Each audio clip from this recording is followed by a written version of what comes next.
Hoy, viernes 10 de enero de 2014, nos trasladaremos en un viaje imaginario a la República de Sudáfrica y nos remontaremos a la segunda mitad del siglo XX. Nuestro delicioso desayuno y sobre todo acompañados pues de la grata presencia de nuestras esposas. Es para nosotros una ocasión muy importante, muy especial el presentar al maestro Mauricio de María y Campos Castelló, maestro de la Universidad Iberoamericana, director del Instituto de Investigaciones sobre Desarrollo Sustentable y Equidad Social en la misma Iberoamericana. Fue embajador de México en la República de Sudáfrica allá por los años 2002 a 2007, durante casi 5 años. 5 años y medio. 5 años y medio. Y tuvo la ocasión años atrás, en los 90s, de ser testigo de acontecimientos históricos muy importantes que sucedían en Sudáfrica. Él, poco tiempo después de la liberación de Nelson Mandela, pues tuvo ocasión de tratarlo, de conocerlo, y aunado a este conocimiento de este gran personaje que todos sabemos hoy en día existió y que lamentablemente murió hace poco, el 5 de diciembre de 2013, recién pasado, pues es para nosotros un honor presentarlo en este grupo Generativo Patria, y le hemos pedido que, en virtud de nuestra amistad, nuestra confianza que tenemos, dado sus antecedentes que hemos mencionado, pero sobre todo el más importante, que es condiscípulo, amigo nuestro del Instituto Patria, del Bachillerato del Instituto Patria, donde nos graduamos honrosamente de bachilleres en el 1962. Nos va a hablar, dados estos antecedentes, de sus experiencias, y nos va a hacer una semblanza de este gran personaje que fue incluso premio Nobel en 1993, puesto que fue electo como presidente de esta gran nación que fue Sudáfrica, después de ser liberado de la cárcel, donde permaneció allá a principios de los 90 y logró haber sido por elección popular presidente de la primera República Democrática Multirracial en Sudáfrica.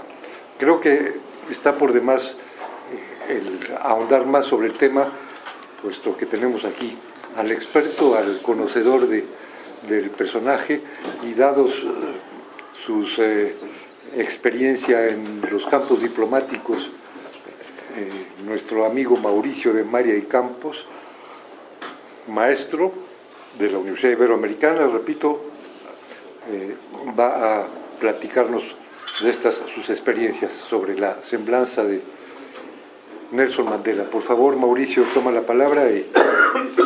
Muchas gracias por esta invitación, a ti, José Antonio, como presidente aquí del grupo con el que nos reunimos, pues frecuentemente, bueno, cuando menos un viernes cada 2 meses. No siempre puedo ir porque me toca precisamente los viernes un seminario al que asisto, pero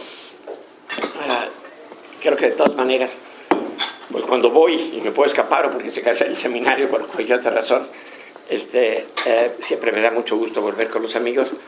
Hace un momento estábamos comentando precisamente que aunque estuve corto tiempo en Patria, coincidimos aquí con muchos en el Vallarta, después con algunos en el Cumbres, hasta eso, un par de años.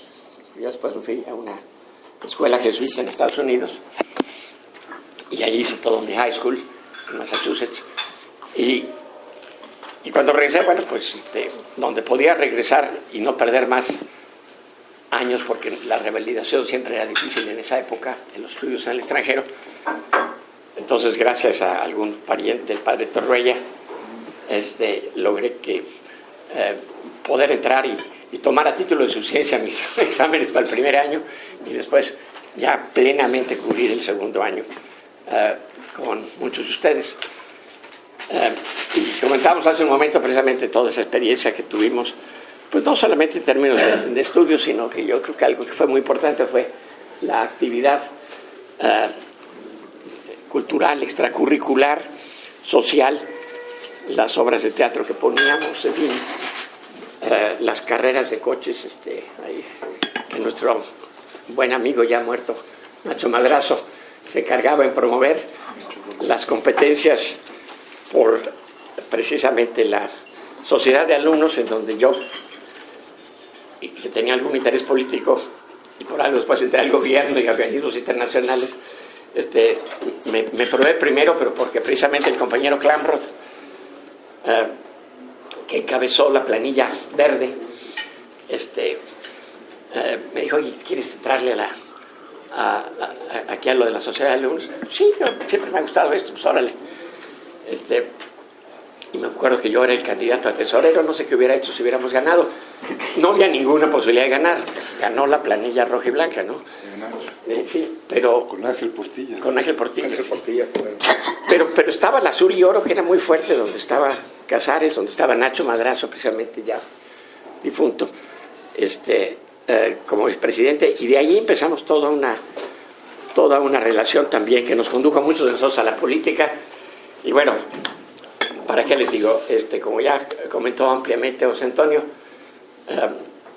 y gracias a esta experiencia que tuve, y que Armando, pues, de alguna manera valoró para este desayuno, decidimos hablar un poco de lo que ha sido una etapa de mi carrera, porque yo trabajé mucho en lo que fue la Secretaría de Industria y Comercio, la Secretaría de Hacienda, llegué a ser subsecretario de Fomento Industrial en la época de Miguel de la Madrid, y que fue tal vez la primera época en que tuve que ver mucho yo con los temas de Naciones Unidas, los temas internacionales, y que fue de las primeras veces, ahora ya lo comentaré, que entré en contacto con el tema de Sudáfrica, porque me tocaba ir a reuniones a veces muy largas, en que a altas horas de la noche siempre venían votaciones acerca del problema del régimen del apartheid de Sudáfrica. Pero posteriormente tuve la oportunidad, a partir de los 90, como ya lo mencionó José Antonio, pues cuando perdí mi chamba en el Banco Mexicano Somex, porque se privatizó, estaba ya trabajando con Francisco Suárez Dávila, que seguramente algunos de ustedes conocen. Francis, gran amigo. Pues de repente nos quedamos sin chamba y me dijeron, oye, pues hay un puesto muy interesante allá en Naciones Unidas de director adjunto de un organismo, la UNUDI, al que yo había ido en muchas reuniones encabezando delegaciones mexicanas, y que es la Organización de Naciones Unidas para el Desarrollo Industrial, que tiene su sede en Viena, es como la FAO para la agricultura o la OMS para la salud, en fin, que apoya países en desarrollo en el terreno industrial. Y me lancé y gané la convocatoria, primero como director general adjunto, y más tarde renunció al director general, y en esos organismos hay campaña a nivel internacional, y me lancé a la campaña. Me dijo Fernando Solana, ¿te avientas? Me aviento, y gané, me saqué la rifa del tigre, porque era un momento muy peculiar de Naciones Unidas,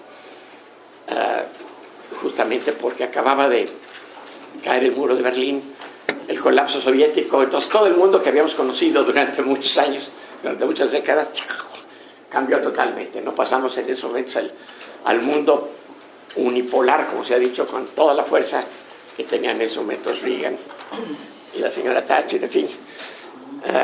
Fue una época muy interesante, pero les comento todo esto porque, pues, afortunadamente he tenido una vida muy rica, pero siempre en esa vida he evaluado mucho lo que significó para mí la educación jesuita en Estados Unidos y en México, pues en el Patria, y las amistades que, pues, todavía tengo muy gratas, que me permiten estar con ustedes. Hecha esta introducción de un poco de mi vida, que me lleva ahorita a la Ibero, al puesto que tengo, que estoy contento como académico, pero siempre muy inquieto participando en muchas otras cosas. Les voy a pasar, traje nada más, mi secretaria preparó nada más 10 fotocopias, pero como que hay varias parejas.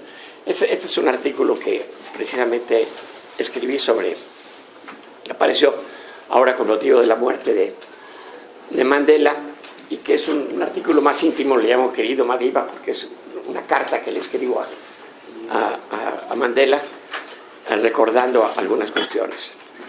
Pero ¿por qué es importante Mandela? Y eso es lo que quisiera comentarles y después poder dialogar con ustedes al respecto.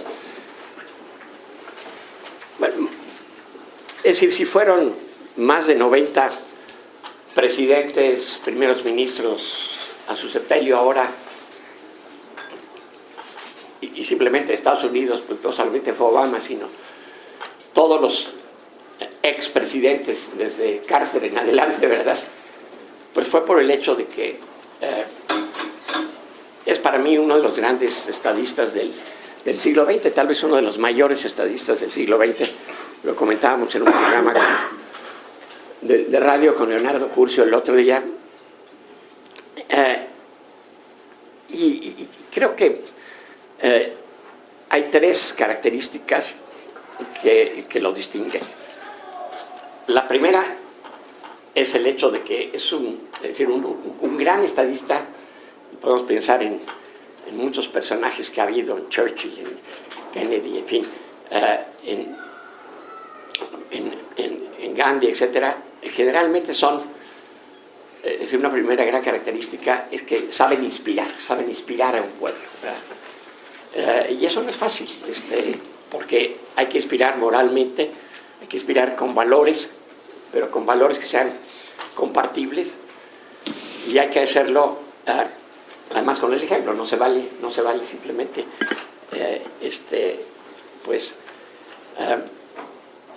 plantear una serie de cuestiones y no ser consistente en la vida. Entonces eso definitivamente lo tuvo Mandela. Segundo, y vamos a hablar sobre ello. Segundo, fue un hombre que siempre supo, como buen político, negociar y a partir de escuchar, convencer al resto de la gente de lo que él quería lograr, pero con una gran capacidad para conciliar intereses, que eso es lo más difícil, ¿no? Y a veces intereses en absoluto conflicto, como eran los que existían en el caso de Sudáfrica. Y el tercer elemento tiene que ver con su capacidad de realización ya en la práctica de esos ideales. Una cosa es acordarlos, ¿verdad? Y el acordarlos pues es clave. Decíamos hace un momento, estábamos desayunando, que no hay duda que y eso vamos a hablar, que una de las grandes transiciones a la democracia que ha habido junto con la española, la chilena, es la sudafricana. Es decir, la sudafricana es verdaderamente extraordinaria como proceso de transición, y hay libros completos que se han escrito sobre ello, porque lo que parecía que no podía lograrse se logró mediante ese tipo de acuerdos. Pero ya teniendo los acuerdos, pues hay que llevarlos a la práctica. Hay muchos que pueden llegar a establecer acuerdos muy importantes, pero no tienen las capacidades, pues, en la práctica, como políticos, como estadistas, llevar a cabo directamente esos cambios que se pretenden realizar o que se acuerdan realizar. Yo siempre comparo con casos muy notables, como por ejemplo de Gandhi. Gandhi fue un gran líder,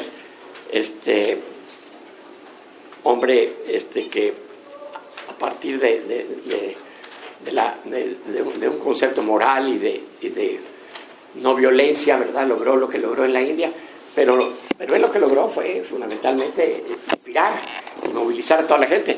Pero ya tuvo que venir después un Nehru, ¿verdad?, y una serie de políticos que fueron los que ayudaron a que se dieran las negociaciones, y después ya que tomaran el poder, y pensamos en Nehru en una primera etapa, y después en la señora Gandhi, ningún parentesco con Mahatma, pero es el mismo apellido, ¿verdad?, y toda la familia Gandhi, que todavía sigue en el poder prácticamente, ¿verdad?, porque está hablando ahorita ya de las elecciones y que el nieto, ¿verdad?, de la señora Gandhi puede llegar a ser el próximo. Es toda una dinastía como la de los Kennedy en Estados Unidos, ¿no?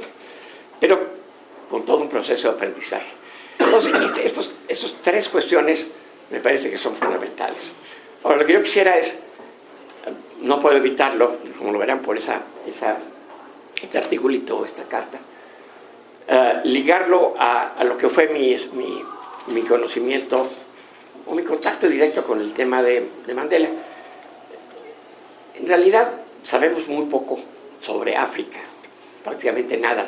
Yo acabo de terminar un artículo que se los voy a mandar, se publicó en un libro sobre una nueva agenda política exterior para México, hablando de África. Empiezo diciendo que pues lo que pasa es que no sabemos nada de África, ¿verdad?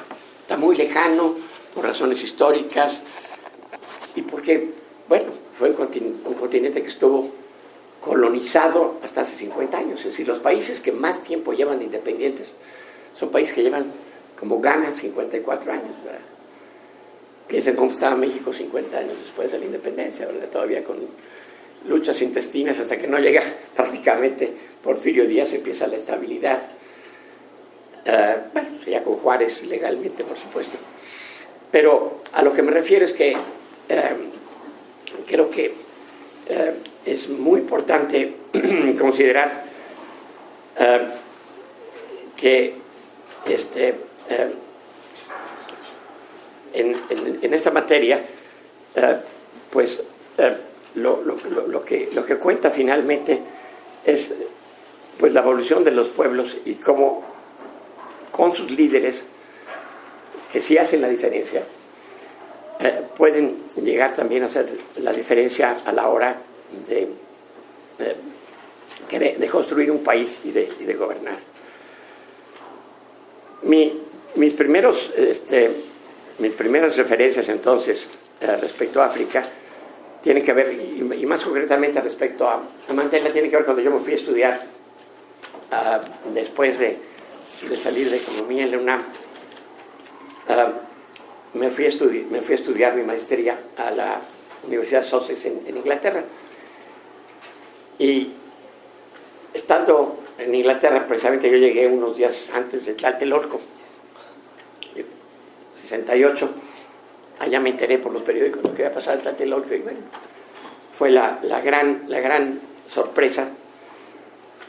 Algo había tenido yo participación en los movimientos estudiantiles, pero tranquilamente, viendo una que otra manifestación.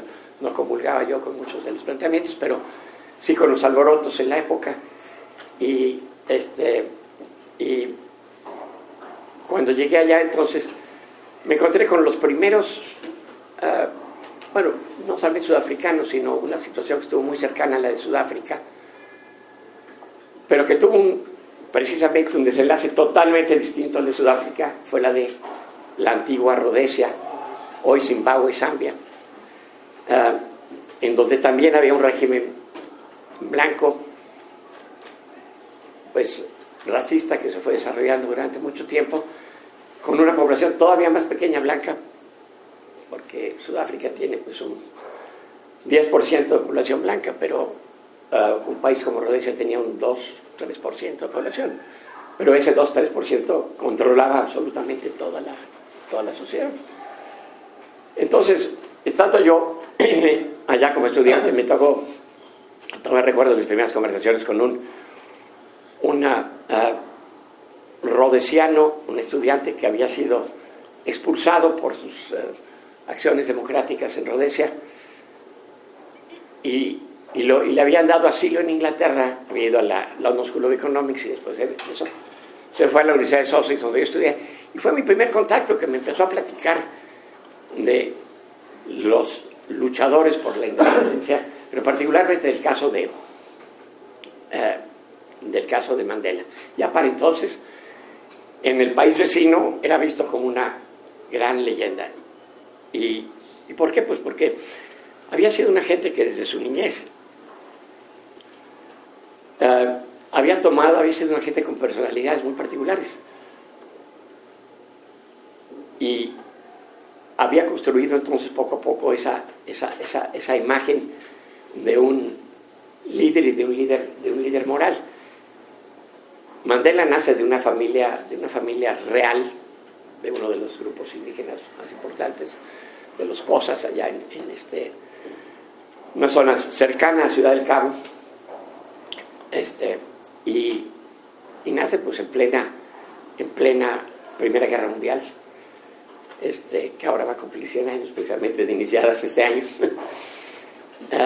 Y sin embargo tiene la suerte de tener, por esos motivos, la posibilidad de una cierta educación en las escuelas anglicanas que tenían los ingleses. Un país donde desde un principio pues los herederos de los holandeses, ¿verdad?, los africanos y los ingleses siempre habían estado compitiendo por el poder, pero finalmente habían quedado los ingleses como los líderes, pero con una participación importantísima cultural, porque eran mayoría de población los de origen holandés.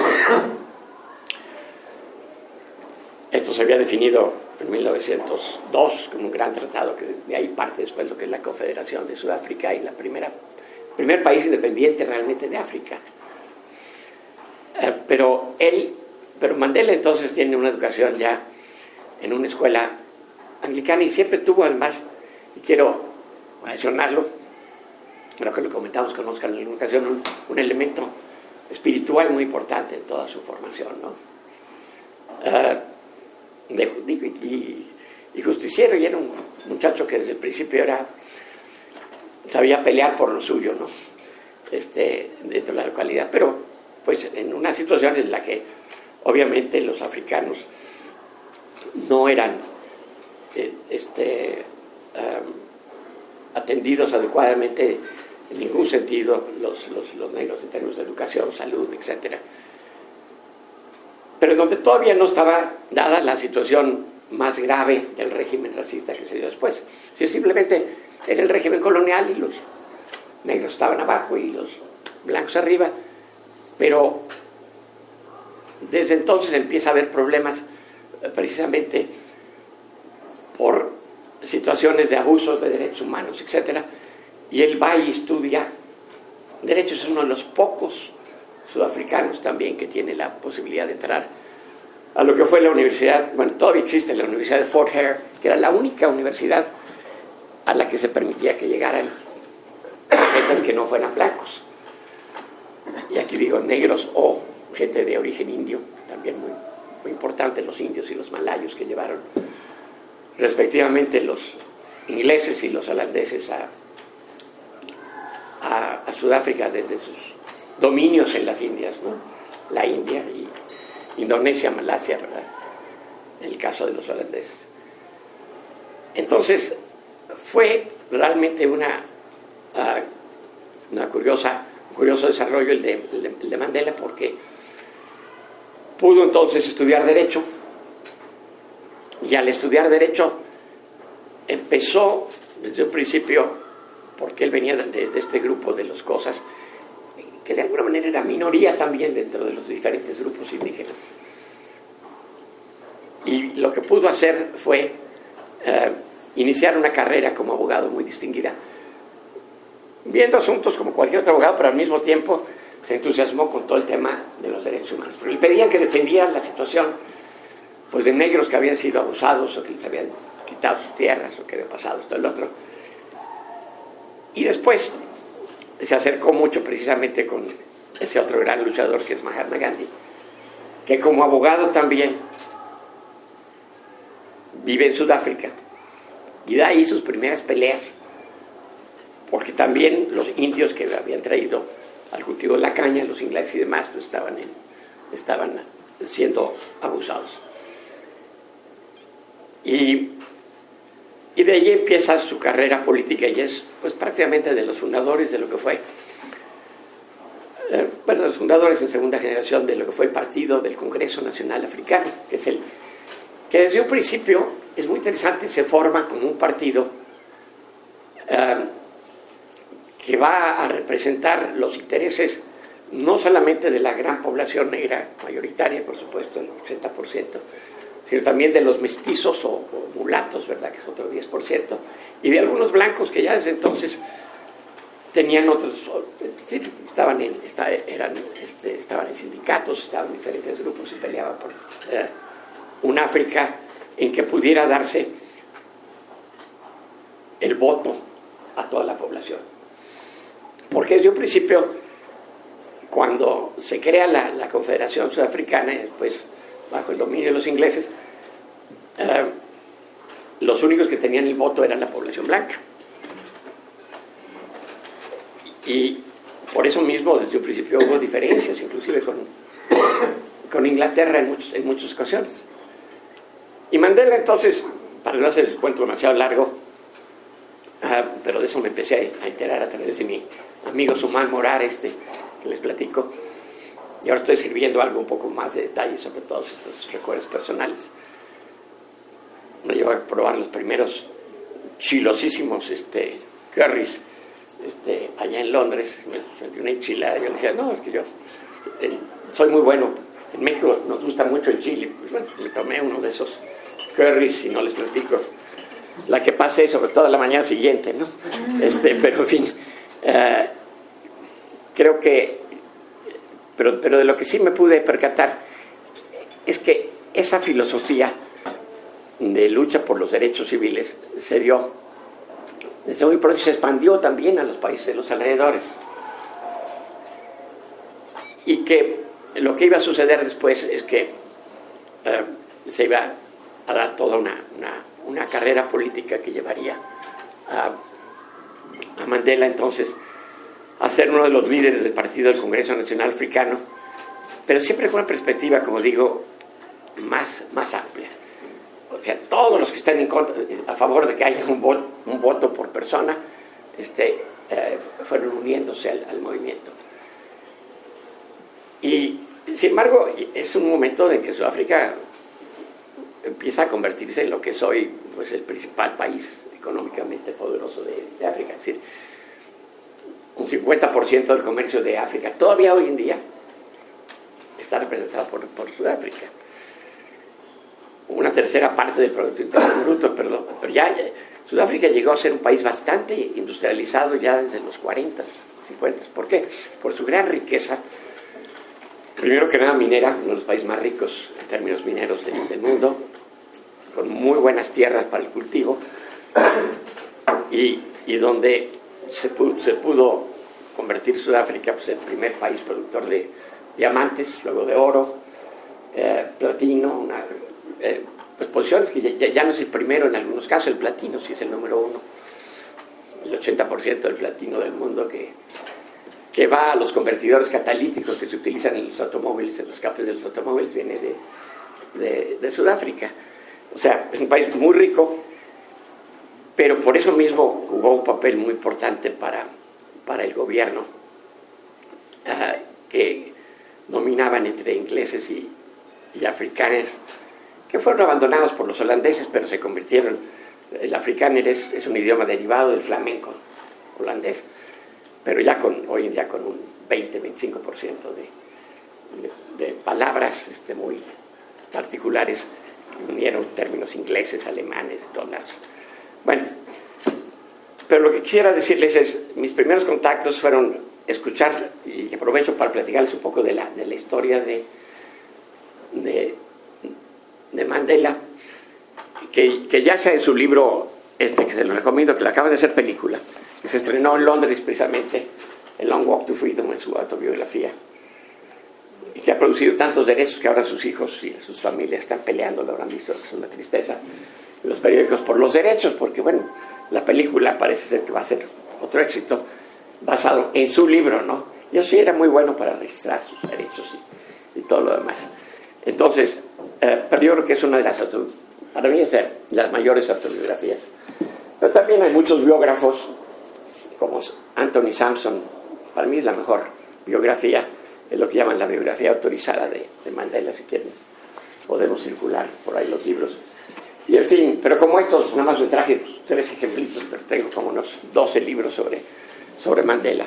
Pero yo diría, estos son los superclásicos. Y ahorita se están vendiendo mucho a propósito de la muerte de Mandela. Pues, hay una muy buena traducción al español, pero de la autobiografía de Mandela.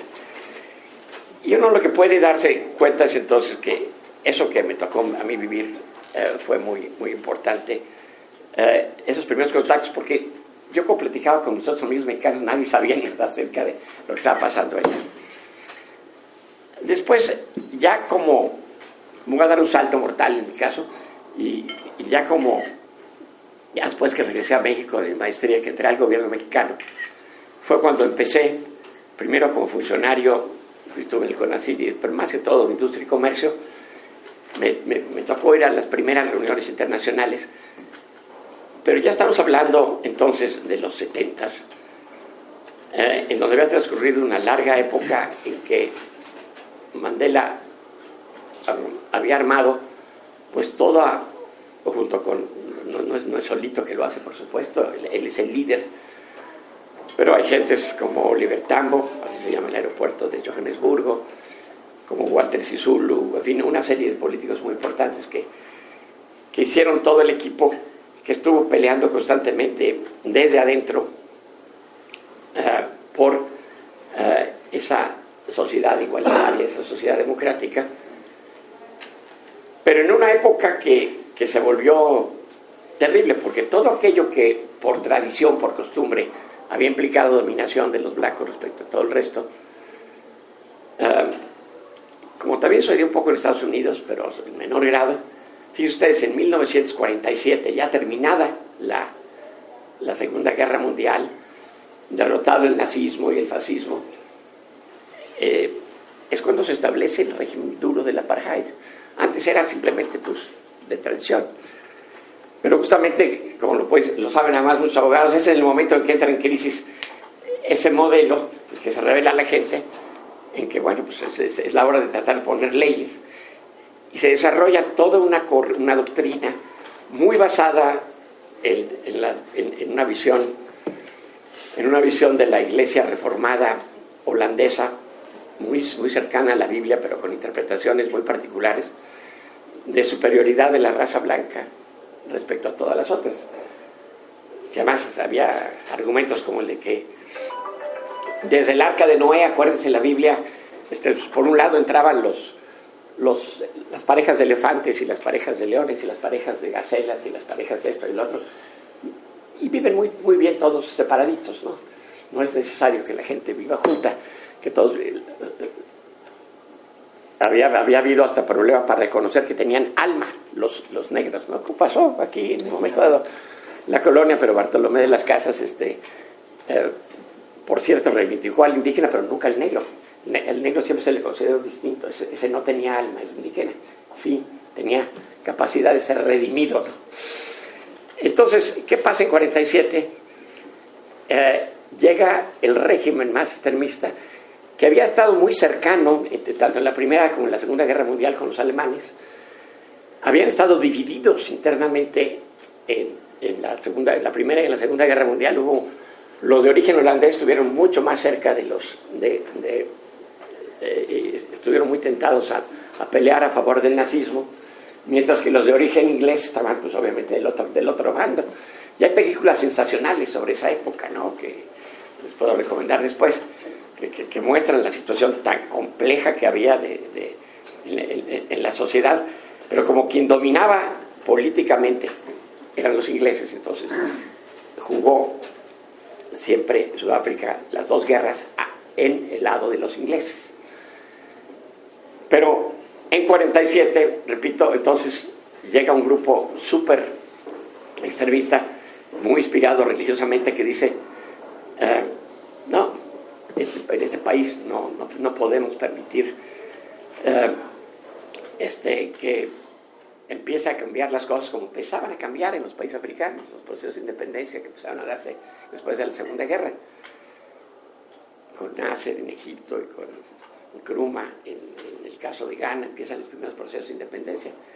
Pues dicen, no, aquí no lo vamos a hacer, y entonces sacan unas legislaciones, las llamadas legislaciones del apartheid, que ha sido el régimen pues, más duro que se puede imaginar, vaya, porque no solamente era un régimen que obligaba a la separación física de blancos y no blancos, incluyendo mestizos y indios, etcétera, gente de raza india, o chinos o lo que fuera, sino era un régimen en que, claro, así como en Estados Unidos vemos las películas en que andaban, y en la época de la lucha de Martin Luther King, ¿verdad? Y los camiones, la parte de adelante era para los blancos, la parte de atrás para los negros, y no podían estar en las mismas albercas y entrar a los mismos salones y demás. Bueno, en Sudáfrica llegaron al grado de que primero toda la gente tenía que llevar un pas, llamaban el pas, una identificación que dijera el contenido de sangre que tenían, es decir, hasta dónde eran blancos, y cualquier pizquita ya los ponía en peligro, ¿no? Entonces, segundo, entonces se lo tenían que utilizar. Segundo, surgió legislación que prohibió las relaciones, no solamente las matrimoniales, sino las relaciones sexuales estaban prohibidas entre diferentes razas. Y había gente que estaba encargada de estar espiando y de siguiendo a ver qué pasaba. Aunque en la práctica, pues en una sociedad además muy agrícola, un gran sector agrícola y minero y todo lo demás, pues había todas las relaciones y todos los mestizajes, no muchos, pero pues que se pueden dar. Y los patrones de las haciendas, pues hay novelas maravillosas sobre justamente todas las implicaciones que tenía con su derecho de pernada sobre las negras de la localidad. Pero en la práctica, es decir, estaba penado, es decir, la legislación era cárcel, ¿verdad? Por esos motivos, aunque casi en la cárcel siempre ponían a las negras por haber sido coscolinas, más que a los y hay una novela maravillosa que se llama La Madonna de Excelsior, que es sobre una chica bellísima, porque es muy guapa, con unos ojos azules, y con elementos negros y elementos rubios, pero que es entonces discriminada tanto por los blancos como por los negros, porque los negros dicen, la ven mal, fue una hija del pecado, del abuso, y también lo mismo del otro lado, ¿verdad? Entonces les describo estas leyes, por decir como están estas leyes, están cantidad de otras leyes, económicas, sociales, es decir, actividades prohibidas económicamente para los no blancos, de todo. Y la más grave fue la que llevó a el concepto de que después, unos años más tarde, de que la única forma de resolver el asunto era redistribuir a la gente territorialmente. Entonces crean el concepto de los bantustanes. ¿De los? Bantustanes. Y el bantustán, Héctor, eran simplemente reservas, como reservas para los negros, en ciertos, donde están, pues claro, las tierras de menor calidad y esto y lo otro, y allá los mandaban, pero como era una sociedad minera, industrial, y eso sí, pues la gente tenía que estar donde estaba el trabajo, entonces crean poblaciones. Por ejemplo, Johannesburgo es la ciudad más grande de Sudáfrica, pero ya la ciudad de Soweto, que es donde está el estadio de fútbol, más nuevo para la Copa de Fútbol, el estadio de Soweto se hizo en la orillita entre Soweto y Johannesburgo. Son ciudades gemelas. Ya ha crecido mucho más la ciudad de Soweto, o creció más la ciudad de Soweto que la misma de Johannesburgo. Y así en cada lugar había sus ciudades, y a la gente la sacaron de sus poblaciones. Inclusive los indios decían no, y les hacían como ciudades periféricas, y desde ahí viajaban para trabajar, etcétera, etcétera. Entonces, esto es algo que no se ha vivido en ningún otro lado, vaya, no se vivió en ningún otro país africano. Es natural, la gente vive según su nivel de ingreso y cultura y etnia, y por supuesto en cualquier país africano van a encontrar las zonas blancas y las zonas negras o de diferentes niveles de ingresos, pero allá era por ley, y la gente no podía, por ejemplo, circular en la zona que no le correspondía después de las 6 de la tarde, si no tenían una autorización, si no tenían permiso. Yo como embajador me encontré todavía a mi chofer, que había sido el primer sudafricano que se había contratado cuando México inició relaciones, que me platicaba cómo él trabajaba para una familia blanca, y en ocasiones en que no sacaba la firma del patrón porque se quedaba tarde en la casa, le habían dado chicotazos, ¿verdad? Se lo llevaban a la cárcel porque no tenía forma de comprobar que tenía derecho a andar después de las 6 de la tarde, después del toque de queda en las calles. Bueno, les comento todo esto porque además, claro, económicamente se construye una sociedad inherentemente pues, muy injusta. Lo que se gastaba en la educación de un niño blanco era como 14 veces lo que se gastaba en la educación de un niño negro. Ahí están las estadísticas, ¿no? ¿Por qué? Pues el niño negro, ¿para qué quiere saber matemáticas si va a trabajar en las minas o si va a trabajar? ¿No? Después ya se dieron cuenta que sí, en las minas también, ¿no? En muchos trabajos se necesitaba conocer matemáticas y demás. Pero esto les da una idea de esa situación, que es en la que se mueve Mandela, y que es la que da lugar entonces a una serie de revueltas que van a ser muy importantes. Y menciono dos nada más. En 1960 se da una gran revuelta, precisamente con motivo de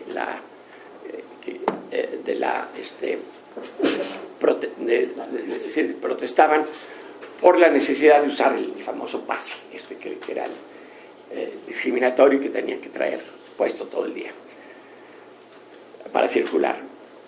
Y mueren muchas gentes y esto llega a ser muy conocido a nivel internacional. Es la época que ya empieza la televisión, empieza la concientización internacional, y precisamente desde Naciones Unidas empiezan las primeras medidas ya fuertes de bloquear, de poner ciertas penas. Los mismos ingleses, que son los que defienden más la situación, y los holandeses se ven obligados ya desde Macmillan y demás a decir, oigan, no, pues están ustedes abusando, esto no puede seguir así. Y los corren, inclusive, del Commonwealth británico. Y sin embargo se empecina el gobierno, y el gobierno tiene suficientes recursos para seguir adelante, porque la verdad es que dentro de todo este periodo, desde 47, vamos a ir desde las legislaciones, hasta 90, lo que hubo fue un doble juego, como sucede políticamente, muy yo diría muy hipócrita, muy cínico, de los países que, por un lado, mociones de condena a los países por el abuso de los derechos humanos, y esto y lo otro, pero por el otro lado estaban los intereses económicos de las empresas mineras, de las empresas, y estos obviamente prevalecían en la práctica. Entonces, lo que se va a dar, sin embargo, a partir de 60 y del encarcelamiento de Mandela y de una serie de políticos importantes que los encarcelan porque dicen que están empezando a promover acciones violentas. La posición de Mandela y de su gente siempre fue por la paz, por la lucha pacífica, muy al estilo gandhiano. Pero llega un momento pues, que se lo está llevando el tren, esa es la realidad de las cosas, es decir, que no les funciona.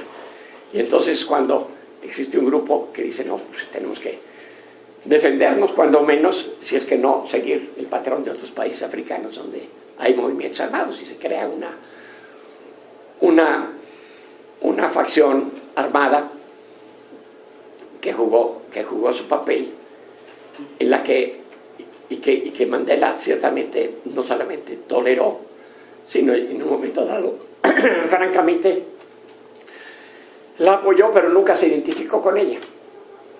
Pero que estuvieron obviamente muy conectados pues con todo el movimiento que existía no solamente en Sudáfrica, sino en los países de los alrededores.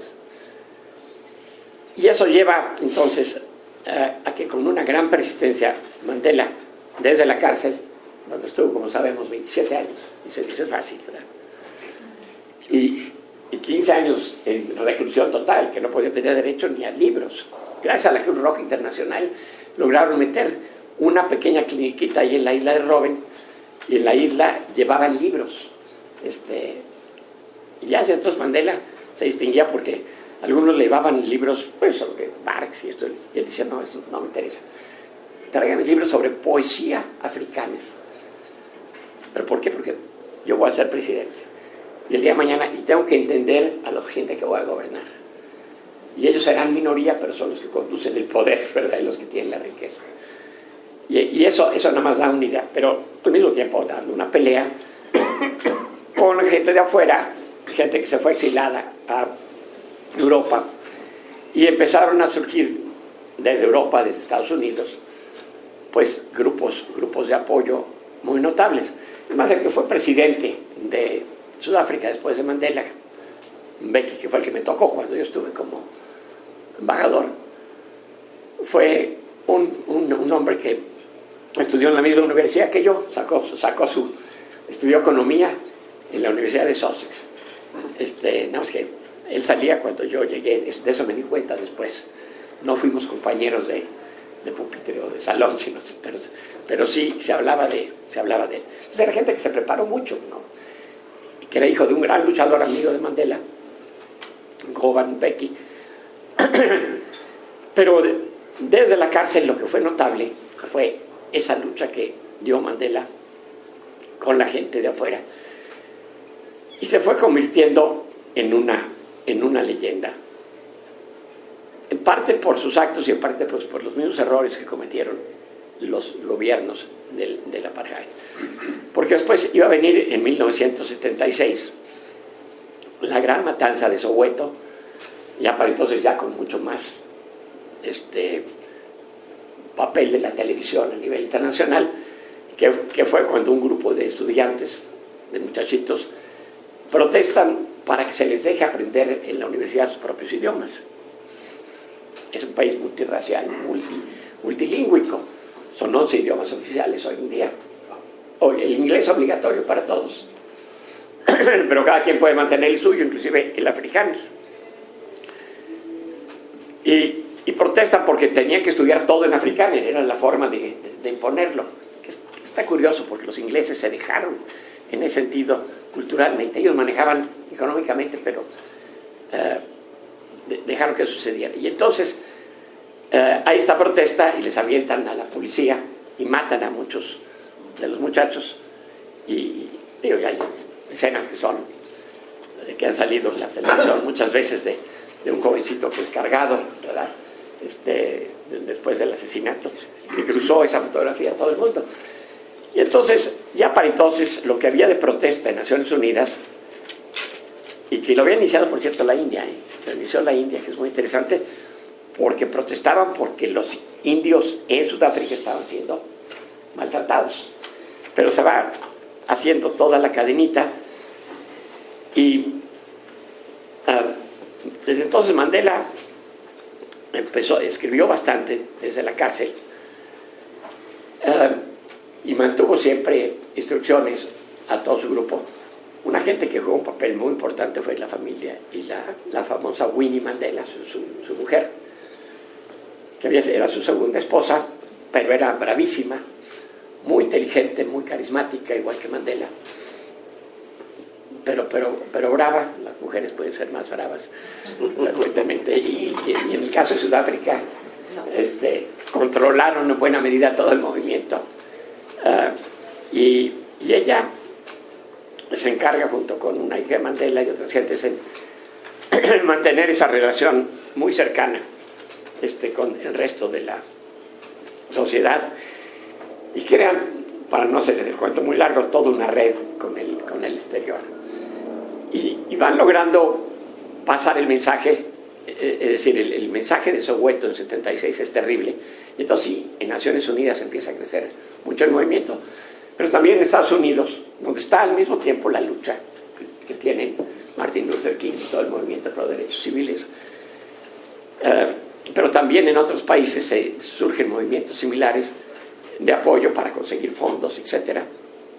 Y en los países de los alrededores de Sudáfrica, otra cosa que va a suceder es que van cayendo, fueron los últimos países en el sur de África los que fueron haciéndose independientes. ¿Y cuáles fueron esos?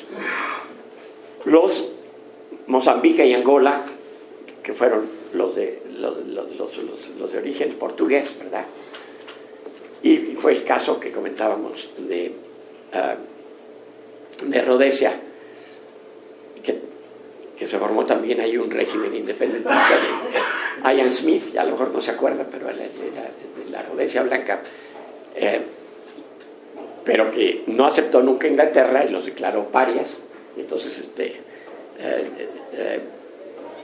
y en pocas palabras, ese cinturón de protección, casi diría de castidad para la democracia que se había establecido, se derrumbó en esos años. Se derrumbó en esos años, en los 70s, en los 80s. Pero además, no solamente en Naciones Unidas, las medidas empezaron a ser más fuertes de bloqueo para petróleo, que nunca ha tenido petróleo y gas, Sudáfrica, pero que sí muchísimo carbón, el segundo productor de carbón del mundo llegó a serlo. Uranio, desarrollaron el sector atómico, y en los 70s incluso adquieren la bomba atómica. Eso es algo que muy pocos saben. Pero con apoyo alemán y con apoyo francés en esos momentos, y del gobierno de Israel, con el beneplácito de alguna manera de Estados Unidos atrás, llegan a construir 6 bombas atómicas para defenderse eventualmente. Dicen que fue más bien con fines disuasivos, como se dice, ¿verdad? Tenemos la bomba y podemos llegar a utilizarla, pero en la práctica tenían esa capacidad nuclear. Pero lo que sucedió fue que, increíblemente, conforme se van dando las protestas, se vuelve más represivo, más duro. El gobierno inclusive los tachan de comunistas. Mandela se cansó de decir, no tengo nada que ver con eso, y él en su manera de actuar fue bastante capitalista una vez que llegó al poder y todo lo demás. Pero la verdad de las cosas que pues era muy fácil en esa época simplemente señalarlo así. Hasta que, y allí ya me he extendido quizás demasiado en una etapa que pretendía que fuera más breve, pero es realmente ese valor moral y esa persistencia, ese no estar dispuesto a cambiar su libertad que le ofrecieron varias veces a Mandela, porque ya era un verdadero héroe nacional, internacional, ¿verdad? Nunca lo mataron porque no lo quisieron hacer todavía un mártir, ¿no? Se daban cuenta de lo que podía significar. Y él se fue congraciando a muchas autoridades, muchas gentes blancas con las que empezó a establecer una gran liga. Y esa expansión del movimiento en que la población blanca, muchos intelectuales, algunos pequeños empresarios, sindicalistas se fueron metiendo cada vez al movimiento, pues empezó a crear también una situación interna que tenía repercusiones también, por supuesto, en el exterior. Y eso hizo que finalmente, y aquí llego ya al año de 1990, es decir, en 89, Botha, que era el último de los, que fue el último de los duros presidentes, porque se fueron endureciendo cada vez más, curiosamente. Aunque Botha ya empezó a quitar algunas de las leyes más duras, como por ejemplo la que prohibía los matrimonios mixtos o las relaciones sexuales, en fin, y liberó algunas profesiones que ya podían tener su cervecería, los negros, porque si no, antes eran todos de los blancos que les daban la cerveza, las que había, las pequeñas cervecerías locales eran todas subterráneas, ¿verdad? Hasta en la música, ustedes saben que hay películas maravillosas que uno puede ver cómo no podían estar en escena los negros, entonces había un blanco tocando el saxofón, pero atrás estaba el negro, que es el que realmente lo tocaba, ¿no? Entonces hasta eso llegaban, ¿no? Bueno, entonces, ¿qué sucede? Que en los 90, en 1990, vamos a decir 1989, le da un infarto a Botha a principios de 89 y se queda inmovilizado con el derrame, y llega una gente que era de su partido, pero que fue un tipo muy admirable también, con el que tuvo el premio Nobel después, Friedrich de Klerk, que es un tipazo, y que ya es una generación distinta de africanos que entendió perfectamente bien que ya el momento del cambio había llegado. Inclusive se habían mandado a hacer unos estudios a la Shell, compañía británico-holandesa, es interesante, ¿verdad? Y que sigue haciendo estudios de futuro, y que les decíamos, no hay solución. Es decir, la cantidad de negros que va a haber hacia el futuro, si ahorita son el 88% no son blancos, pues al ratito, con el ritmo de crecimiento, en fin, es otra cosa.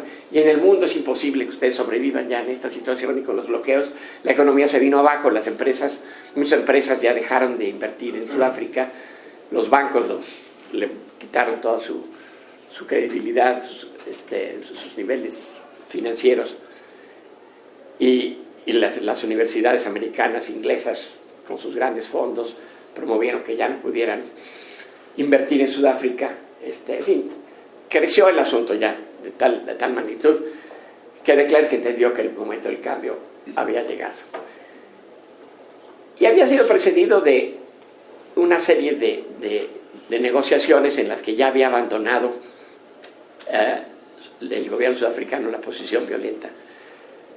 Ahí empieza lo que yo llamaría esa segunda etapa, que yo decía, esa segunda cualidad de los acuerdos. Es decir, siempre tuvo presente Mandela y todo su grupo de la importancia de llegar a acuerdos y de no ceder en lo fundamental. Es decir, en pocas palabras, por un plato de lentejas no soltar lo principal. Y siempre en sus declaraciones, y lo verán en sus autobiografías, todo lo que se ha escrito, siempre diciendo, no, aquí o es todo o es una elección democrática y una constitución igualitaria, que todos seamos iguales, o nada. Y desde ahí empiezan las reflexiones y empiezan a preparar las cosas. Y el 2 de febrero de 1990, porque fue una fecha muy importante, cuando nadie se lo esperaba, en la reunión anual de apertura del Parlamento en Ciudad del Cabo, que es un país tanto curioso, es el único país en donde hay 3 capitales. Está el Ejecutivo, ahí estábamos todos los diplomáticos en Pretoria, está y el Legislativo, y es un régimen parlamentario en que todos los del Ejecutivo, los presidentes, los miembros del gabinete tienen que ser electos, como en Inglaterra o como en cualquier país europeo. Está en Ciudad del Cabo, a 1.600 kilómetros de distancia, y luego el judicial está a 500 kilómetros de Pretoria y de Johannesburgo. Entonces, pero ¿qué sucede? El gran evento anual siempre es la inauguración del Parlamento. ¿Sí? En enero me tocó ir como embajador en 6 ocasiones, y ahí de repente viene un discurso que se llamó el discurso de le llaman The Window of Opportunity Act speech. Pronuncia de Klerk un discurso que solamente 10 personas conocían, y que ya estaba toda la negociación preparada, por supuesto, inclusive con Mandela en la cárcel. Y se anuncia entonces el 2 de febrero, imagínense, en un discurso embargado hasta como dicen, prohibido hasta el momento de su pronunciación, en que avisa que legaliza todos los partidos políticos de oposición que estaban prohibidos, que va a liberar en 11 días a Mandela y a todas las gentes que estaban en la cárcel, a todos los líderes políticos del partido, del Congreso Nacional Africano, y que está dispuesto a iniciar un proceso de transición para negociar una nueva constitución y tener elecciones democráticas abiertas que van a tener lugar en 1994. Entonces son 4 años que son maravillosos. Es decir, yo tengo varios libros ahí sobre el proceso de transición a la democracia, porque yo creo que ese fue un periodo fundamental. Es decir, y la capacidad que tuvieron, ahí sí, tanto Mandela como de Klerk, y por eso les dieron el premio Nobel antes todavía de las elecciones. Es decir, el premio Nobel se les da para asegurar, es decir, fue una forma como una vacuna para asegurar que sí iban a completar todo el proceso, fue una ayudita, pero de la comunidad internacional, pero realmente es un proceso impresionante, que a mí me tocó ya por primera vez saber de él, porque él no solamente hizo viajes internacionales, hizo un viaje a Viena, donde yo estaba entonces después como como director general de esta Organización de Naciones Unidas para el Desarrollo Industrial. Estuvo por allá en Viena, que siempre fue la capital un poco de la conciliación entre Europa Oriental y Europa Occidental, ¿verdad? La ciudad de Viena, y sede de organismos internacionales. Pero en esa etapa realmente fue de una ardua negociación entre el Partido Nacionalista Africano, que era el de los blancos, y la coalición encabezada por el Congreso Nacional Africano de Mandela. Y esa coalición no cubría a todos los partidos africanos. Siempre tuvo a los zulus, que es la etnia más fuerte, a la que pertenece el actual presidente Zuma, un grupo muy importante, muy poderoso, que siempre le hizo un juego ahí muy sui generis, porque ellos sí querían la independencia, pero ellos querían ser los que controlaran y no el grupo de Mandela. Entonces le hacían un doble juego también ahí en toda la discusión. Entonces, lo que es interesantísimo, y me tocó a mí, de parte de Mandela y de Klerk, ya después estando como embajador, ya siendo expresidente, Mandela, escuchar, fue un seminario al que nos invitaron a los miembros del sector diplomático, y que promovieron otra vez mujeres, muy curiosamente una mujer mexicana que es, la conocen, ¿no? Luz Lajou, pues la casada, la viuda de Nacho Madrazo, nuestro compañero. Ella presidió la sesión de mujeres ejecutivas y demás, entonces promovió esta reunión de mujeres, y en el marco de esa reunión de mujeres se promovieron estas pláticas interesantísimas en las que yo estuve presente. Y lo más duro, acababan confesando, fue la negociación hacia adentro. Sí, porque un día se juntaban, ¿verdad?, el grupo de los partidos blancos y Mandela y demás a discutir las cosas. Pero tenía que regresar con sus diferentes grupos que los integraban a ponerse de acuerdo. Y entre los blancos, la cosa, y lo dijo de Klerk, había los extremistas que decían: usted es un traidor a la patria, ¿verdad? Usted lo que está haciendo está acabando con nuestro régimen. Y había unos superfundamentalistas que seguían insistiendo en base a la religión que las cosas deberían ser distintas y que un blanco nunca debía acercarse siquiera a un negro, ¿no? Entonces fue un proceso muy interesante, pero muy interesante la discusión de una nueva constitución. Y es por eso que digo que son de las grandes transiciones que se han dado, como fue el caso de la española también con los acuerdos de la Moncloa. Pero en este caso una constitución que es de las más modernas del mundo y que pasó de ser la más antidemocrática del mundo, ¿verdad?, y la más injusta, a una de las más modernas, más democráticas, más incluyentes que se pueden ustedes imaginar, ¿no? Que hoy en día es puesta como gran ejemplo internacional y que todavía le falta mucho, pues, para que se cumpla como a la nuestra y como tantas otras constituciones, ¿verdad? Pero que representó un cambio fundamental. Entonces, lo que podría decirles es que lo que a mí me sorprendió, escuchando a Mandela después, pero habiéndolo tratado también poco después de que llegó al poder, cuando yo era director general de este organismo de Naciones Unidas, fue ver esa capacidad que tuvo para conciliar y para lograr acuerdos desde siempre, a base tanto de símbolos como de realidades. Porque los símbolos son importantes también culturalmente. Y lo habrán oído escuchar, si vieron la película aquella, la de Invictus, por ejemplo, ahí salen algunos elementos. No solamente fue una bandera que tuviera todos los colores y todas las representaciones, un himno nacional que es el único que se canta en 4 idiomas. No es que haya la versión inglesa y la versión africana y la versión zulu y la versión en cosas, no. Un párrafo. Integraron una música que además era significativa para ambos. Es decir, la música misma es muy bonita y que tenía elementos de ambos lados. Y elementos como el deporte, que fue fundamental. Es decir, lo que vemos en Invictus era un país dominado por los ingleses y los holandeses, que vaya que si les gusta el fútbol, ¿verdad? Y que sin embargo dejaron el fútbol para los negros. Un sudafricano, inglés o holandés no podía jugar fútbol, ¿verdad? Era mal visto. Ellos jugaban cricket y jugaban rugby. Y el fútbol estaba para los negros. Entonces, desde entonces, ¿por qué hace Mandela lo que hace? Porque tenía una habilidad enorme. Muchos justamente dicen que Mandela lo quieren poner, y yo he estado justamente, cuando hablo de esto, tratando de quitar esa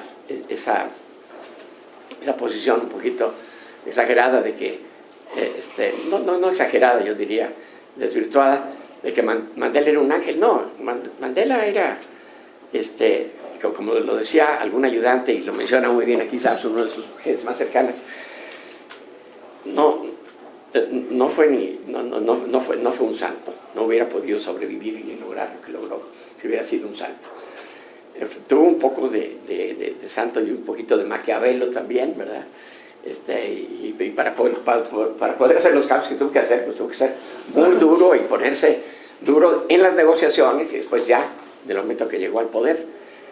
Pero sí tuvo siempre esa capacidad, y que yo creo que es fundamental para un político, que todos quisiéramos que tuvieran, de escuchar primero, ¿verdad? Entonces, ya escuchando, poniendo todos los puntos de vista, y era fenomenal, ¿verdad? Con un gran carisma, hasta bailando, ¿verdad? Porque él hablaba bailando, muy al estilo africano, y uno lo ve ahora con el sepelio, ¿verdad? Que estaban todos los grupos bailando. Estaban muy tristes, pero bailan, ¿no? Y él hablaba así, con una mirada así muy profunda, pero con una capacidad de convencerlo a uno, y uno acababa diciendo lo que él quería, ¿vale? Y esa yo creo que es una gran habilidad del político, es decir, que sea convenciendo y no imponiendo la posición. Pero cuando era necesario, la imponía. Y es muy famoso, hay una cantidad de leyendas y de historias acerca de él, ya siendo presidente, no solamente, y aquí pasamos a la tercera etapa, que fue cuando me tocó conocerlo más directamente, porque cuando andaba buscando recursos fue una cuestión al principio totalmente pasajera, estar en una reunión donde estaba el presente nada más y dar la mano. Pero ya estando después yo como director de este organismo de Naciones Unidas, sí me tocó ir a verlo varias veces, y es lo que relato aquí en esta carta de querido Madiba, ¿no? Las ocasiones en que me tocó estar con él, porque fui es decir, cuando llega Mandela a la presidencia, lo primero que trata de hacer es, habiendo estado Sudáfrica marginada durante muchísimos años, desde que se creó Naciones Unidas, prácticamente desde los 40, los indios empezaron a protestar en Naciones Unidas cuando llegaron a la independencia por los malos tratos que recibían sus gentes en Sudáfrica, y fueron poco a poco marginados, salieron totalmente de Naciones Unidas. Entonces, para Mandela fue volver al sistema de Naciones Unidas, volver a ser aceptado, dejar de ser paria Sudáfrica internacionalmente y convertirse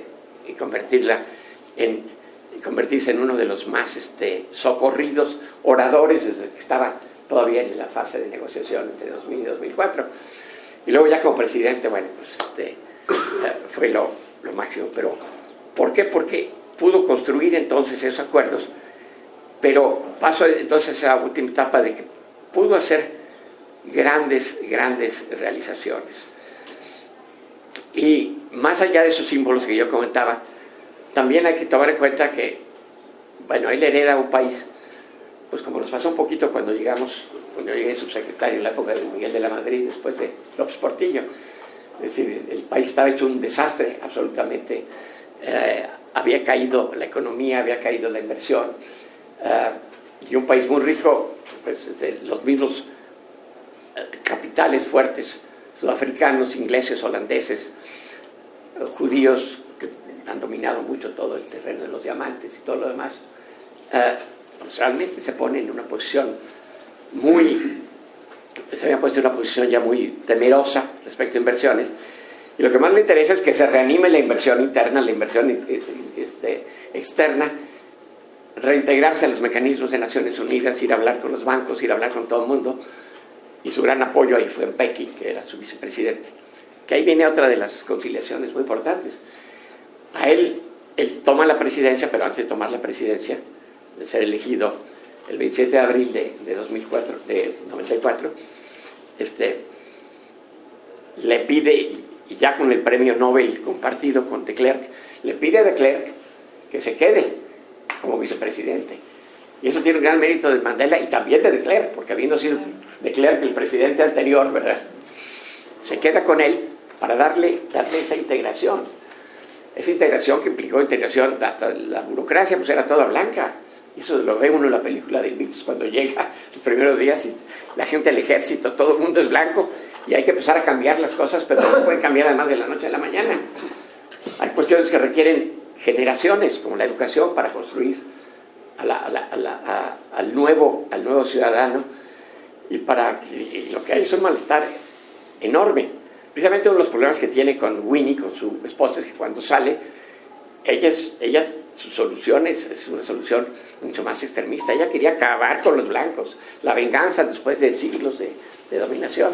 Y ahí no, un momentito, es que siempre decía, le decía a los blancos, piensen que en unos años el 90 y tantos % de la población va a ser no blanca, entonces más vale que se pongan las pilas y las condiciones del mundo no los va a permitir.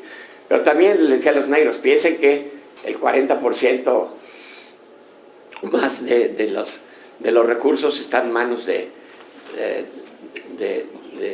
los recursos minerales, lo que no tenía el Estado, porque era un Estado muy poderoso bajo el régimen del apartheid. Así como el nazista o como el fascismo tenían grandes empresas estatales, ¿no? Pero ya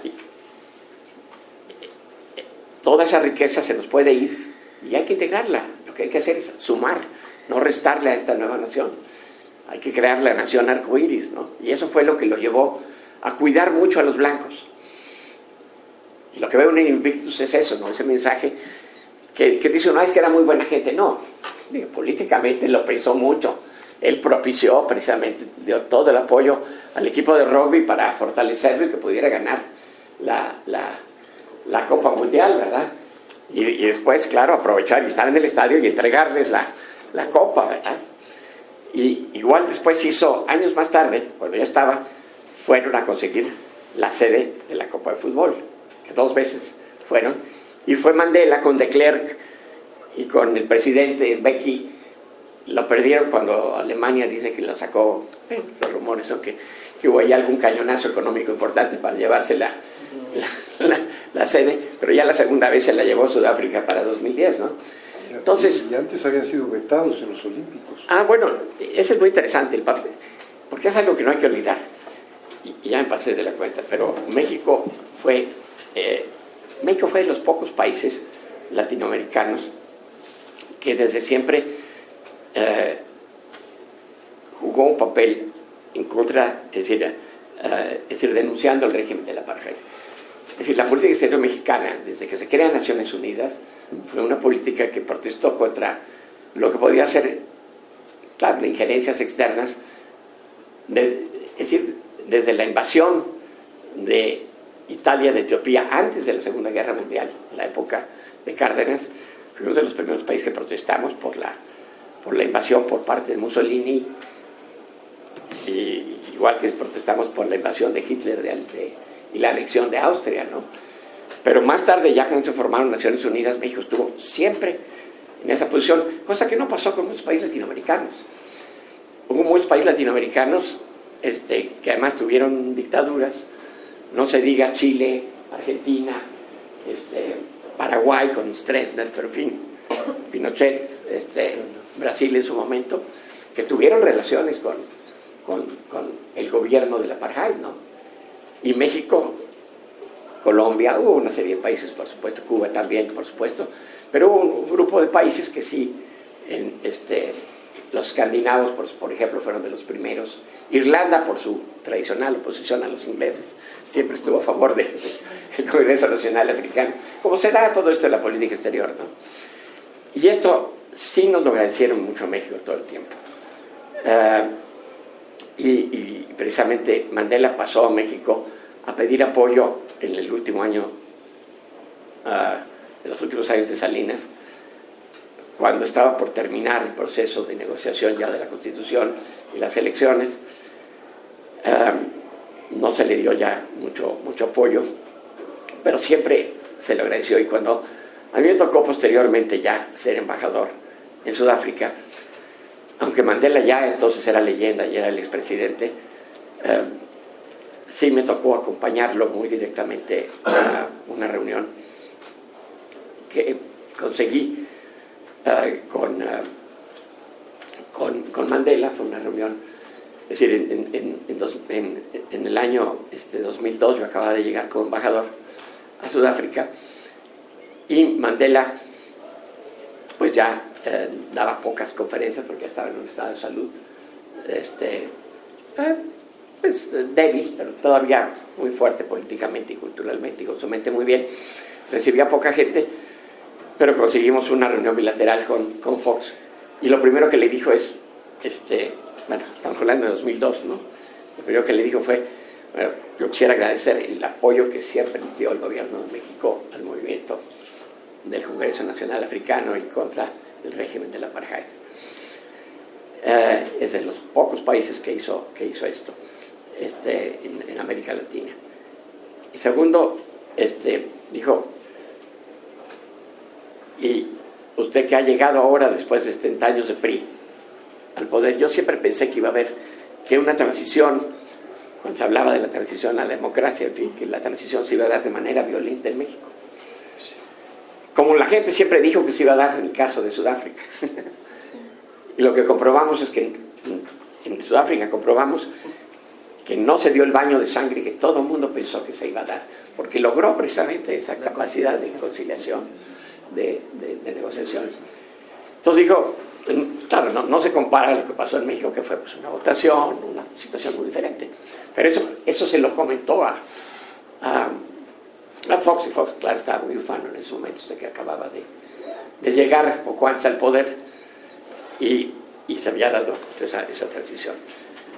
Bueno, en realidad he sido un poquito desordenado. Hay una serie de situaciones que me hubiera gustado platicarles, una cantidad de anécdotas al respecto.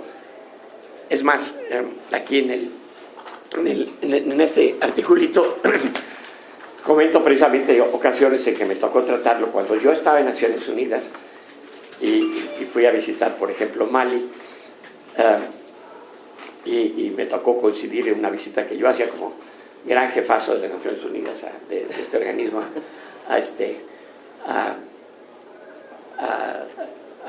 a Mali, y él llegó a dar las gracias por el apoyo. Siempre le daba las gracias a todo el mundo, es una cosa, siempre reconoció a todo el mundo. Entonces fue a los países a agradecerles el apoyo que le habían dado en un momento y el otro, etcétera, etcétera.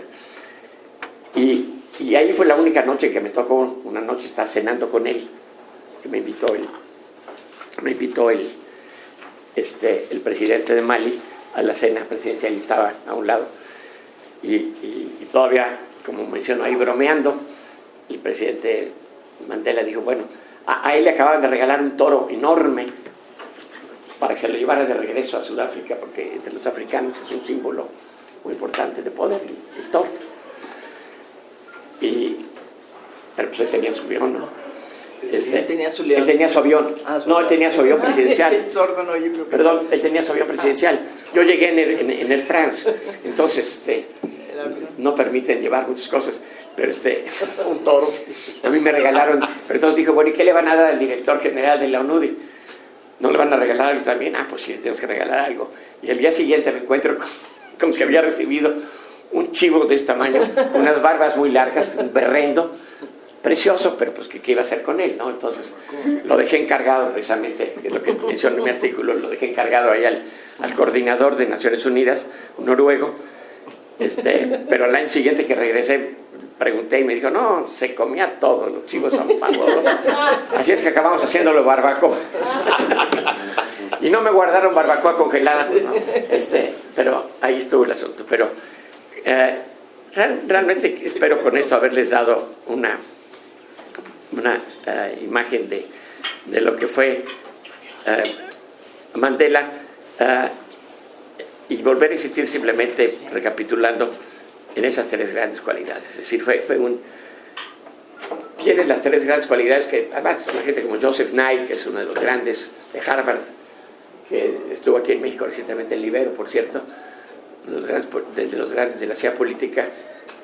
Lo platicábamos con él, con este Joseph Knight, que fue su secretario de Estado y del Ejército de Estados Unidos de la Defensa, y él tiene un libro en que justamente habla de esto, ¿no? De las grandes cualidades de los personajes, que no se dan solas, que obedecen a momentos históricos, tampoco, pero también a personalidades, ¿verdad?, que en un momento dado caben en un momento histórico y saben desarrollar ese momento para construir sociedades, construir consensos y llevar a cabo pues los cambios que han permitido que hoy en día pues ya Sudáfrica es miembro de los BRICS, con China, Brasil.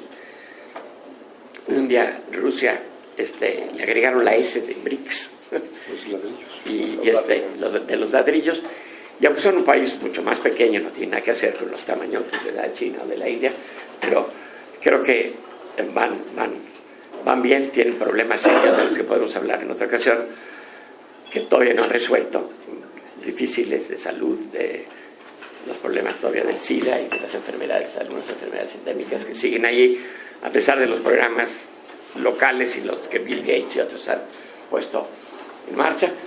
Pero no hay duda que es un país distinto, y cuando estuve yo ahí en 2010, ahora me dio mucho gusto, nada más diría yo, que inclusive respecto a cuando yo salí, que yo salí en 2000, había yo salido en 2007 de Sudáfrica, fui en la época de Navidad y ya en los centros comerciales ya veía uno a la gente, claro, el tipo de centro comercial que uno va de cierto nivel, como podría ser aquí, cierto nivel social, pero uno veía en las mesas claro, muchas de blancos, otras de negros, otras pero mesas así de oficina donde estaban los negros con los indios y con la gente de origen india y la gente blanca, y es un proceso que sigue en marcha con muchos temas por delante. La violencia es fuerte todavía, aunque no como la nuestra.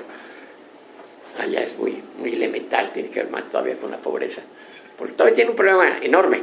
Es decir, y con esto termino, la tasa de desempleo entre los blancos es de alrededor del 5 o 6%, o sea, lo que sería en Estados Unidos, bueno, o lo que era en Europa hasta hace poco, porque decir, la de Europa está terrible, pero entre los mestizos o mulatos como del 15%, y entre los negros de 35%.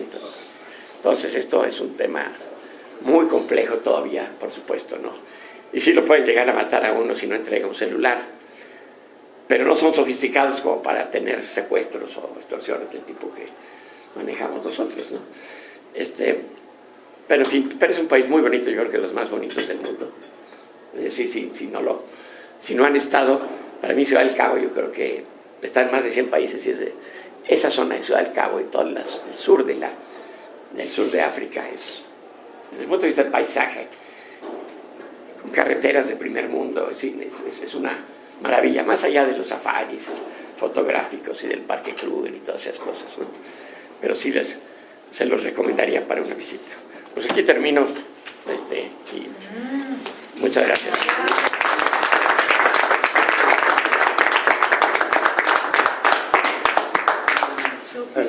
Muchas gracias, Mauricio.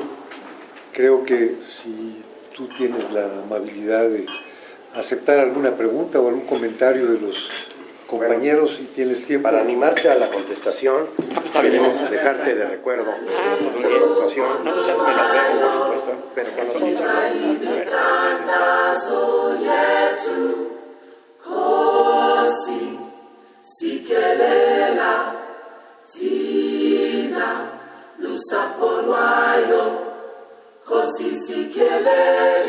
Africa, malupakanisu pondolwa.